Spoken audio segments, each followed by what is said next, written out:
ఈ వీడియో చివరి వరకు చూడండి. ఇప్పుడు నేను చెప్పబోయేది ప్లాస్టిక్ గురించి. ప్రస్తుతం ఈ రోజుల్లో చాలామంది ప్లాస్టిక్ వాడుతున్నారు. పిల్లలు పాల డబ్బా కానించి తినే స్పూన్, మంచినీళ్ళు, తాగే వాటర్ బాటిల్స్, లంచ్ బాక్సెస్, ఇంకా ఇలా ఎన్నో మనం తెలియకుండానే రోజువారీ అవసరాల్లో వాడుతున్నాము ఈ ప్లాస్టిక్ని. చాలామంది తల్లుళ్ళు పిల్లలకు పాలు వేడి చేసి ప్లాస్టిక్ పాల డబ్బాలో వేసి ఇస్తారు. దానివల్ల వేడికి ప్లాస్టిక్ కరిగి అది పిల్లలు తాగే పాలల్లో కలిసి విషంగా మారుతుంది. దానివల్ల క్యాన్సర్స్ వచ్చే అవకాశం ఉంది. చాలామంది బయట నూడిల్స్, ఫ్రైడ్ రైస్ ఇలా ఇంకా ఎన్నో రకాలను తినేటప్పుడు ప్లాస్టిక్ స్పూన్స్ వాడతారు. ఇది మరీ ప్రమాదకరం. ఎందుకంటే వేడివేడిగా ఉన్నప్పుడు ప్లాస్టిక్ స్పూన్ అందులో పెట్టినప్పుడు ఆ ప్లాస్టిక్ అనేది కరుగుతుంది. అది మనం తిన్నప్పుడు డైరెక్ట్గా మన బాడీలోకి వెళ్తుంది. ఇంకా మరీ ఎక్కువగా వాడేవి వాటర్ బాటిల్స్. వీటి గురించి చెప్పనవసరం లేదు. స్కూల్కి వెళ్ళే నర్సరీ పిల్లల కాడ నుంచి పెద్దవాళ్ళ వరకు వాడేవి చాలామంది ఈ ప్లాస్టిక్ బాటిల్స్.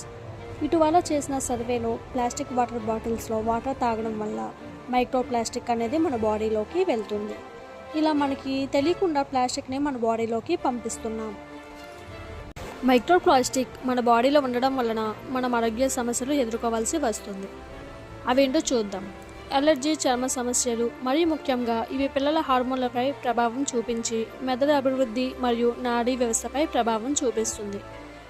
కొన్ని రకాల ప్లాస్టిక్లను ఎక్కువగా ఉపయోగించడం వలన దీర్ఘకాలంలో క్యాన్సర్ వచ్చే ప్రమాదం ఉంది. అవును, ఇది నిజమే.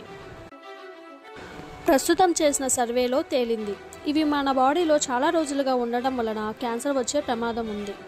ఒక సాధారణ మనిషి వారానికి సుమారు 5 గ్రాముల మైక్రో ప్లాస్టిక్ తీసుకుంటారని అంచనా. ఇది సుమారు ఒక క్రెడిట్ కార్డ్ అంత పరిమాణం ఉంటుంది. మనం ఆరోగ్యంగా ఉండాలంటే ప్లాస్టిక్కి దూరంగా ఉండాలి.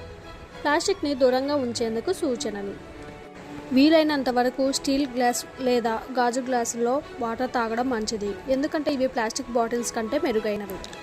ఇంకా వేడి ఆహారాన్ని ప్లాస్టిక్లో ఉంచకుండా చూసుకోవాలి. అందుకు వీలైనంత వరకు పిల్లలకు ఫుడ్ ప్రిపేర్ చేసేటప్పుడు స్టీల్ వాటిలో పెట్టడం మంచిది. వాటర్ను ఫిల్టర్ చేసి తాగడం వల్ల వీలైనంత వరకు మైక్రో ప్లాస్టిక్ను తగ్గించవచ్చు. ఇంకా eco friendly, chemical free products వాడండి. మన వాళ్లకు ఈ ప్లాస్టిక్ వల్ల ఏ హాని జరగకుండా ఉండాలని, దానికి తగ్గ జాగ్రత్తలు తీసుకోవాలని ఈ వీడియో మీ శ్రేయోభిలాషులకు షేర్ చేయండి. ఈ వీడియో మీకు నచ్చినట్టయితే లైక్ చేసి సబ్స్క్రైబ్ చేయండి.